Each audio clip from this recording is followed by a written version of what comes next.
Hello.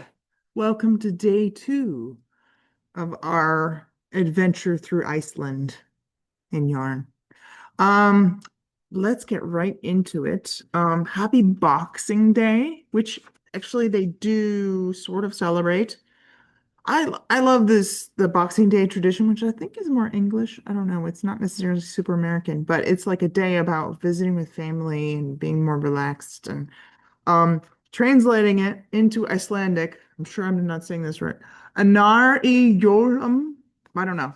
But be forewarned, if you like copy and paste that into your search bar, I gotta show you. Like, I obviously do not understand Icelandic, but let me share my screen here. Screen two.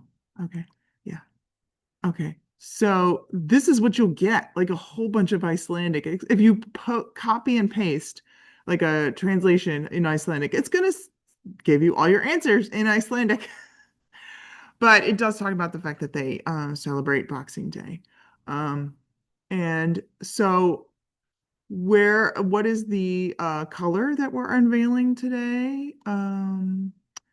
Let's show the color since I don't have the extra.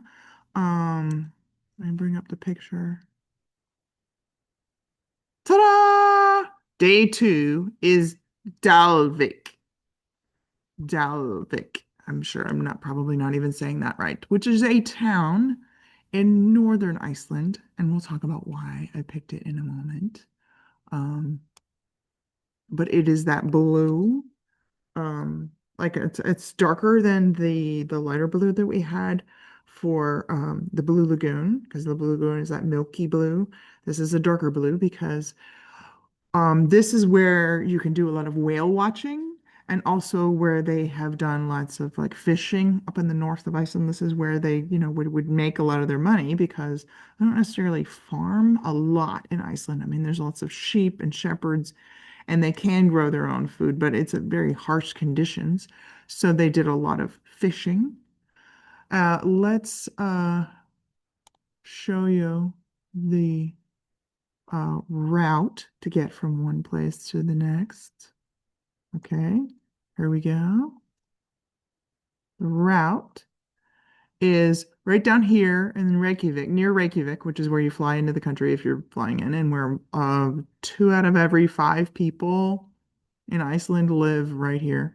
The Blue Lagoon is down here in that area, closer to the airport and everything. But if you're going to go, we're not going to necessarily go in order like you would if you actually drive. We're going to hop around the country. But this is the ring road around the island. The Golden Circle, we'll talk about that a little bit more later, is like a day route near Reykjavik.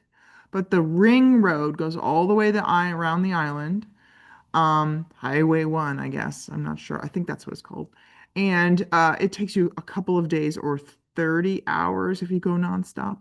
But we're going up here to Dalvik, which is like a fjord in a fjord on the northern part of Iceland. And in Dalvik, there's a 30-second video I wanted to show you.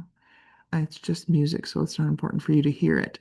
But you can see, like, when you go around Iceland, there are a few trees. It's not like they have no trees, but a lot of it is very open because you have a lot of volcanic, and then you'll have lots of moss and green. And then what we originally want to go for is, let me go back up just a second.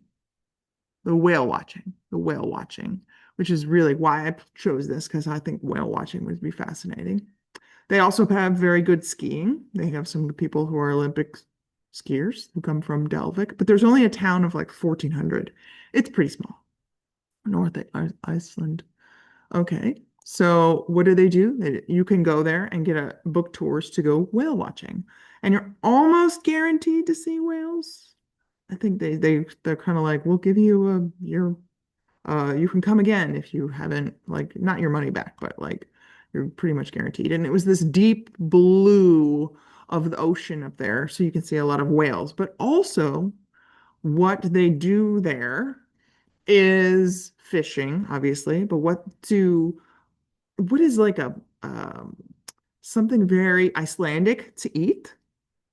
Obviously fish in general, but one of their delicacies, and I kind of use that term loosely, is fermented shark. Haka? Let's see. Yeah, this is what it looks like. It looks like little tiny white squares of tofu, but it is shark meat that is toxic if you eat it like without fermenting it first. And even if you do eat it after and it's been fermented, it apparently tastes heavily of ammonia because that's what's coming out when it's fermented. Like it's so full of ammonia. Now, why is this a signature dish for them? I think it's more representative of the fact that the people who landed and survived here were so hardy that in order for them to survive, they had to eat things like fermented shark. How did they figure out that they had to ferment it in order to not kill themselves? Maybe from some hard lessons. It's called the word in Icelandic is haka. I'm not sure I'm saying that right. It's a rotten shark. And I'm not going to show you this video. I thought about it, but I was like, ooh, too gross, too gross. I'm not going to show you that one. Hakarl. Hakarl. I'm not saying it right, but that is what I wanted to show you today. Fermented shark and whale watching, which whale watching sounds much more enjoyable. I've seen some people try the Hakarl, the fermented shark, and it did not look pleasant. A strong aftertaste, very ammonia, super fishy at the same time. So if you want to like prove yourself, I suppose you could eat a little square of it and then probably take it with some heavy duty liquor. I think that's probably what they'd have to do. But let me show you what I have knit up now that I can show you a little bit more. As I said, I'm making a cow, like a loop. I'm doing some stranded knitting. This is my Blue Lagoon. And then this is the Dalvik, the blue color. And I am not doing straight stripes. I am doing a decent amount of straight knitting. Then I think I'm going to go through every color twice so that these sections aren't super long. And then, so I'm going to use half of it, about half or a little under half each time. And then in the intersection, that's when I'm going to have a little bit of stranded knitting at the intersection. Now, this one is representative of the Blue Lagoon. Okay, but it's going into, now I'm knitting into the Dalvik color. So my little chart that will include in the pattern for anyone who wants to, I don't know, use it, abuse it, not use it, whatever. If you want to use my pattern, it will have all these charts. But the first one, even though you're seeing it on day 2, is representative of the Blue Lagoon, the steam. The steam in the light blue is what I was going for. And I'm just repeating it around, knitting this around. And then, and there's a significant section in between where it's just like a plain stripe, just to have a little bit of color work, which is what I really wanted, a little bit of it, and then some relaxing, just regular old stockinette. Knit in the round. And I've just started it, so of course it's curling because it is stockinette. And then I'll be making this, like going through the sections twice and then grafting. I'm going to graft the end back to this where I have my provisional cast on. So I've got a little bit to show you. My next chart is going to be representative of the whale watching, because I don't know how I'd show you fermented shark. Probably with the chart. No, I'm going to do whale watching in the next chart. And you can see, hopefully, that when I show you day 3.